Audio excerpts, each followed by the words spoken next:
जम्मू आ गए, दिल्ली आ गए, अलग अलग जगह पे आ गए, और अभी सरकार उनको करी कि फिर से हम मेरी बात समझ गए कि सबके साथ मर्डर हो जाता है, क्या सारी बहुएं जला के मार दी जाती है। रक्तकोश, केस का नाम लिख रहे हो, दैट इज रक्तकोश ब्रेट, रक्तकोश ब्रेट and corporation limited versus Ganesh property limited, versus Ganesh property limited. इसमें हम एक नई बात समझेंगे। यहां पर होता क्या है बच्चों, एक A+B नाम की एक फर्म है, ठीक है, बिजनेस कर रही है, और इस बिजनेस में वो कई सारी थर्ड पार्टीज के साथ ट्रांजैक्शंस करती है। थर्ड पार्टीज हैं बहुत सारी यहाँ पर। प्रॉब्लम ये है कि ये फर्म अनरजिस्टर्ड है। अब आपको समझ में आ रहा होगा कि सिचुएशन क्या हो गई। यहाँ पर इस फर्म के पास एक प्रॉपर्टी है, आपको पता है फर्म की प्रॉपर्टी हो सकती है, ये हो गई फर्म की प्रॉपर्टी, और प्रॉपर्टी फर्म की डिफाइन है सेक्शन नंबर 14 में। इसको कैसे अप्लाई करेंगे, सेक्शन नंबर 15 में। एम आई राइट बच्चों? ठीक है, इस फर्म की प्रॉपर्टी को ये जो फर्म है मिस्टर डी को क्या करती है, टेनेंसी पे दे देती है, किराए पे दे देती है। ठीक, मिस्टर डी जो है इस प्रॉपर्टी पे रहना शुरू कर देते हैं। यहां पर इनको हर मंथ 10,000 रुपीज पे करना है। ये लगातार 3 मंथ तक मान लो पेमेंट नहीं करते, डिफॉल्ट कर देते हैं। ठीक, यहां पर इस फर्म को बुरा लगा, इस फर्म ने क्या करा, इस मिस्टर डी के अगेंस्ट एक सूट फाइल कर दिया और कहा कि सर इनको इविक्ट किया जाए, निकाला जाए। Did you get my point? तीनों लोग समझ में आ रहे हैं? मिस्टर डी ने अपने रिटर्न स्टेटमेंट में कहा कि सर ये जो फर्म मेरे अगेंस्ट सूट लाई है, मैं तो थर्ड पार्टी, ये रही अनरजिस्टर्ड फर्म, लगता है इन्होंने सेक्शन 69 सब क्लॉज 2 नहीं पढ़ा, तभी तो लेके आए सेक्शन 69 सब क्लॉज 2 के थ्रू इन्हें हम रेमेडी मत दो। इस केस में क्या होना चाहिए आप लोग बताओ, जल्दी जल्दी रिप्लाई करो। What do you think? Manish, Nimesh, Shivam, बहुत गहराई के साथ समझो और जल्दी से बताओ। Do you think?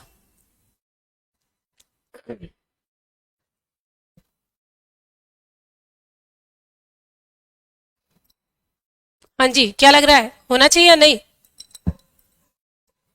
Yes ma'am, suit नहीं, क्या कहना चाह रहे हो शिवम, ये बताओ, सूट आएगा, मेंटेन होगा या डिसमिस होगा? सूट एक्सेप्टेड या डिसमिस्ड? जल्दी से निमेश, क्विकली आंसर करो बेटे। एक्सेप्टेड और dismissed? Not maintainable. All right, चलो अगर बाकी लोगों का भी यही आंसर है तो इस पे 2 बातें समझने की कोशिश करो। देखो, ये जो राइट आ रहा है ना बच्चों, ए और बी फर्म का, ये राइट किसी बिजनेस कॉन्ट्रैक्ट में नहीं है, लेकिन आपने लॉ ऑफ टेनेंसी पढ़ा है, ट्रांसफर ऑफ प्रॉपर्टी एक पढ़ा है, जिसमें अगर आप कॉन्ट्रैक्ट करते हो प्रॉपर्टी के लेके तो प्रॉपर्टी पे किराया तो दोगे ना। ऐसा थोड़ी ना होता है कि अगर ये अनरजिस्टर्ड फर्म है तो उसके हर राइट खत्म हो गए। ये जो टेनेंसी करी, टेनेंसी का जो कॉन्ट्रैक्ट है, ये फर्म का कोर्स ऑफ बिजनेस नहीं है, ये बिजनेस की बात नहीं है। यहाँ पर लिखो, शब्द लिखना पड़ेंगे आपको, लिखिए the void contract arise from contract, the word, लिखिए the word contract arise from contract, sorry, the word right arise from contract, the words right arising from contract does not cover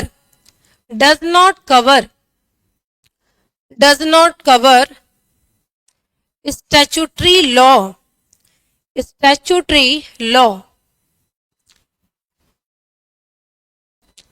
statutory law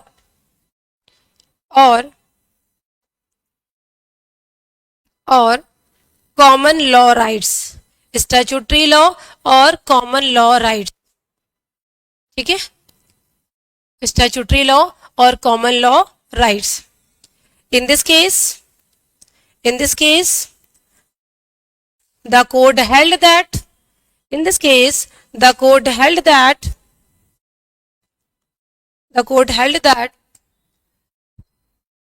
the eviction suit, ये जो eviction suit है ना, the eviction suit is covered under statutory law. The eviction suit is covered under statutory law. Transfer of property act में या फिर किसी statutory law में ये आपको राइट मिलता है कि अगर आपकी प्रॉपर्टी है, कोई उसको किराए पे लेता है, पैसे किराए का नहीं देता, आप उसको निकालने के लिए सूट फाइल कर सकते हो। ये राइट पार्टनरशिप एक्ट डिप्राइव नहीं कर सकता, ठीक है। ये कोर्स ऑफ बिजनेस ट्रांजैक्शन नहीं है। लिख लिया ना आपने, क्या लिखा है बेटा? लिख लोगे ना, इस पे तो लिख ही लोगे। The court held that in this case के बाद क्या लिखा था? In this case eviction suit is maintainable because it is covered under other statutory law. It is covered under other statutory law. Subscribe for more content.